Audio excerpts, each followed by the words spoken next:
Hello students, स्वागत है आप सभी का इम्पोर्टेंट वाटर बॉडीज़ की सीरीज़ में। स्टूडेंट्स, अगर हम बात करें इस सीरीज़ के बारे में तो इसके अंदर हम डिस्कस करेंगे हमारी जो इम्पोर्टेंट वाटर बॉडीज़ हैं जो हमारे यूपीएससी के सिविल सर्विस एग्जामिनेशन के पर्सपेक्टिव से इम्पोर्टेंट हैं, उन सभी को यहाँ पे डिस्कस किया जाएगा। स्टूडेंट्स, अगर हम बात करें आज के लेक्चर के बारे में तो आज हम डिस्कस करेंगे कोलेरू लेक के बारे में। कोलेरू लेक जो कि आंध्र प्रदेश के अंदर सिचुएटेड है। हमने प्रीवियस लेक्चर के अंदर भी आंध्र प्रदेश के अंदर ही सिचुएटेड एक इम्पोर्टेंट लेक पुलिकेट लेक के बारे में डिस्कस किया था, जो कि मेजरली रूप से आंध्र प्रदेश के अंदर सिचुएटेड थी और जिसका 4% जो एरिया है वो तमिलनाडु के अंदर भी आपको देखने के लिए मिलता है। तो प्रीवियस लेक्चर के अंदर भी हमने आंध्र प्रदेश की पुलिकेट लेक के बारे में ही डिस्कस किया था। अगर हम बात करें कोलेरू लेक के बारे में तो कोलेरू लेक एक तो फ्रेश वाटर लेक है, one of the largest fresh water lake है इंडिया की। इसके अलावा इसका जो आपको जो डेप्थ है वो सैलो देखने के लिए मिलती हैं। तो largest shallow fresh water lake भी है एशिया की कोलेरू लेक। अगर हम बात करें इसके ओरिजिन के बारे में तो कोलेरू लेक का जो ओरिजिन है वो किसी अर्थक्वेक के प्रेशर की वजह से माना जाता है। काफ़ी सारे जो ज्योग्राफर्स हैं उनके अकॉर्डिंग में कि अर्थक्वेक के प्रेशर की वजह से ये यहाँ पे कोलेरू लेक है वो क्रिएट हुई केजी बेसिन के इस एरिया के अंदर। अभी केजी बेसिन क्या है? जो कृष्णा एंड गोदावरी नदी हैं, कृष्णा एंड गोदावरी रिवर हैं, इनका जो ओरिजिनेशन है, जहाँ से रिवर ओरिजिनेट होती है, वो तो आपको western part of India, basically western Ghat का जो एरिया है, नासिक के आसपास से ये ओरिजिनेट होती हैं दोनों रिवर्स। एक रिवर महाबलेश्वर से ओरिजिनेट होती है और सेकंड रिवर है वो आपको ओरिजिनेशन उसका त्र्यंबकेश्वर नासिक से देखने के लिए मिलता है।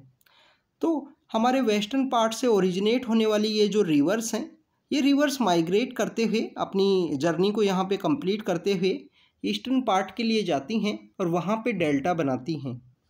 अब ये भी एक ज्योग्राफी का कॉन्सेप्ट है कि ये बेसिकली वेस्टर्न पार्ट से निकलने वाली जो नदियाँ हैं वो ईस्टर्न पार्ट के लिए क्यों यहाँ पे जर्नी को कवर करती हैं।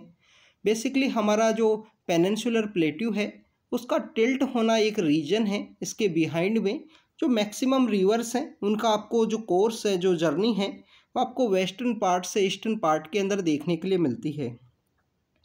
तो आंध्र प्रदेश के इस रीजन के अंदर कृष्णा एंड गोदावरी नदी अपना डेल्टा बनाती हैं और ये काफ़ी प्रोस्पेरस रीजन है। चाहे हम एग्रीकल्चर के पर्सपेक्टिव से बात करें, चाहे हम इरिगेशन के पर्सपेक्टिव से बात करें, ये एक इम्पोर्टेंट रीजन है। और वहीं इम्पोर्टेंट इस केजी बेसिन के एरिया के अंदर ही सिचुएटेड है कोलेरू लेक। कोलेरू लेक के अंदर ही आपको अटापका जो बर्ड सेंचुरी है वो भी आपको पाई जाती है। अटापका बर्ड सेंचुरी जहाँ पे बेसिकली काफ़ी सारे जो इम्पोर्टेंट माइग्रेटरी बर्ड्स हैं उनकी एक ब्रीडिंग ग्राउंड के रूप में वर्क करती है। और इसका द हिंदू के अंदर काफ़ी बार मेंशन किया जाता है इस बर्ड सेंचुरी के बारे में, अटापका बर्ड सेंचुरी, जो कि कोलेरू लेक के अंदर सिचुएटेड है और माइग्रेटरी बर्ड्स के लिए एक ब्रीडिंग ग्राउंड है। तो कोलेरू लेक के बारे में आपको पता लगा, आंध्र प्रदेश के अंदर फ्रेश वाटर लेक है। सैलो इसका जो largest shallow fresh water lake है एशिया के अंदर। और केजी बेसिन का जो एरिया है एलुरु डिस्ट्रिक्ट के अंदर, वहाँ पे सिचुएटेड है। और इसी लेक के अंदर सिचुएटेड है अटापका बर्ड सेंचुरी, जो एक इम्पोर्टेंट ब्रीडिंग ग्राउंड है माइग्रेटरी बर्ड्स के लिए। स्टूडेंट्स, अगर हम बात करें कोलेरू लेक के वाटर के बारे में तो कोलेरू लेक जो अपना पानी जो रिसीव करती है वो यहाँ पे कुछ स्ट्रीम्स हैं। जैसे स्ट्रीम का नाम है बुडामेरू है, तमिलेरू है, ये कुछ स्ट्रीम्स हैं जिनसे अपना जो पानी है वो रिसीव करती है कोलेरू लेक। इसके अलावा कृष्णा गोदावरी के जो इरिगेशन प्रोजेक्ट्स हैं वो भी आपको उनसे भी जो बेसिकली वाटर का जो इनफ्लो है वो देखने के लिए मिलता है कोलेरू लेक के लिए। कोलेरू लेक के अंदर जो सिचुएटेड वाइल्ड लाइफ सेंचुरी है, जिसे कि नवंबर 1999 के समय में वाइल्ड लाइफ प्रोटेक्शन एक्ट 1972 के अंडर में इसको वाइल्ड लाइफ सेंचुरी है वो डिक्लेयर किया गया। और कोलेरू लेक आपको एक इम्पोर्टेंट रामसर साइट भी देखने के लिए मिलती है, जो वेटलैंड्स के कंजर्वेशन के लिए एक इम्पोर्टेंट कन्वेंशन है रामसर साइट्स का। तो कोलेरू लेक यहाँ पे वाइल्ड लाइफ सेंचुरी ही नहीं है, रामसर साइट भी आपको देखने के लिए मिलती है, जो कि केजी बेसिन के एरिया के अंदर सिचुएटेड है। स्टूडेंट्स, यहाँ पे कोलेरू लेक का जो कोर एरिया है, उस कोर एरिया के अंदर यहाँ पे लोकल कम्युनिटीज़ जो पाई जाती हैं, जिसके अंदर वाडी नाम की एक कम्युनिटी है। इस वाडी कम्युनिटी को अलाउ किया गया है इनकी फ़िशिंग एक्टिविटी के लिए कि आप अपना जो मछली पालन है वो कोलेरू लेक के अंदर आप जाके कर सकते हो। वहाँ पे अपना जो फ़िश कल्चर है उसको एक ऑक्यूपेशन के रूप में कैरी आउट कर सकते हो। तो आपको कम्युनिटी के बारे में भी पता होना चाहिए। कोलेरू लेक रिच है अपने फ्लोरा एंड फ्योना के रूप में, इसी वजह से आपको जो माइग्रेटरी बर्ड्स हैं वो देखने के लिए मिलती हैं।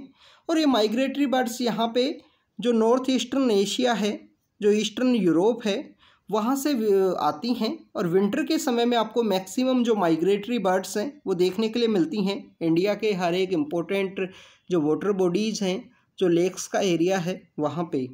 तो यहाँ पे माइग्रेटरी बर्ड्स भी आती हैं। कौन कौन सी इम्पोर्टेंट जो बर्ड्स हैं वो यहाँ पे पाई जाती हैं, उनके बारे में अगर हम बात करें तो साइबेरियन क्रेन है, इबीस है, पेंटेड स्ट्रोक्स है। इसके अलावा स्पॉट बिल्ड जो पेलिकन है वो भी आपको देखने के लिए मिलता है कोलेरू लेक के अंदर। ये देखिए पेलिकन्स को यहाँ पे दिखाया गया है। तो साइबेरियन क्रेन यहाँ पे आती हैं, माइग्रेटरी बर्ड्स जो इम्पोर्टेंट हैं। इसके अलावा आपको स्पॉट बिल्ड जो पेलिकन्स हैं वो भी आपको देखने के लिए मिलेगा। ग्रे पेलिकन भी इनको कहा जाता है। तो एक इम्पोर्टेंट हैबिटाट है जो माइग्रेटरी बर्ड्स के लिए, और 20 मिलियन के आसपास रेजिडेंट एंड माइग्रेटरी बर्ड्स यहाँ पे कोलेरू लेक के अंदर पाए जाते हैं। तो स्टूडेंट्स, कोलेरू लेक आंध्र प्रदेश के अंदर सिचुएटेड है, केजी बेसिन के अंदर। इम्पोर्टेंट यहाँ पे जो बर्ड सेंचुरी है वो है अटापका।